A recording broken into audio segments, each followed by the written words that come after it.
Again, good day mga ka-YFG. Today is May 14, 2024 on a Tuesday. Yung isa pa nating nagtest ng Homeman, let's ask him what happened to his test today. Hi! Ay po. Wow, nakangiti ka na kaagad. O Okay. anong result ng test mo today? Nakapasa ka ba? Opo, nakapasa po.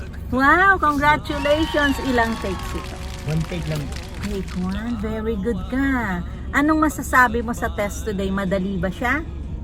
Medyo madali naman po na may mahirap. Madaling mahirap. Madaling Paki-explain nga yung madaling mahirap.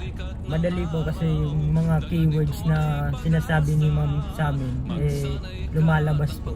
Yun, basta sumusunod, di ba? Oh. Sumusunod po. And then mahirap because Yung mahirap po, yung kalaban mo yung sarili mo kasi sobrang kaba po.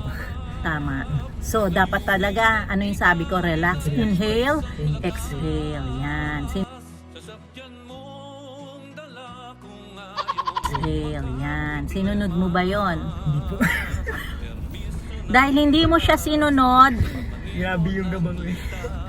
pero at least nakapasa ka, di ba? O so masayang masaya ka. Opo, sobra po. Today, ayan, meron ka ng license. O anong first thing na gagawin mo? Siguro po sa ngayon, maghahanap pa muna ng ano. Mag-iipon Mag-iipon. para sa car. Car. Ayan, o sige.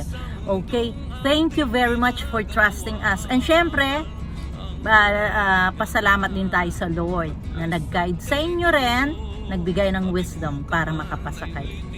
Salamat sa pag-trusting. And syempre, ito ang bigay ko sa iyo, simple thing.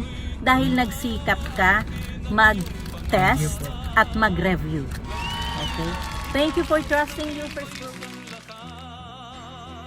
Sasakyan mong dala kung ayaw mong makaproblema. Permisyo ng batas sa pagmaneho ng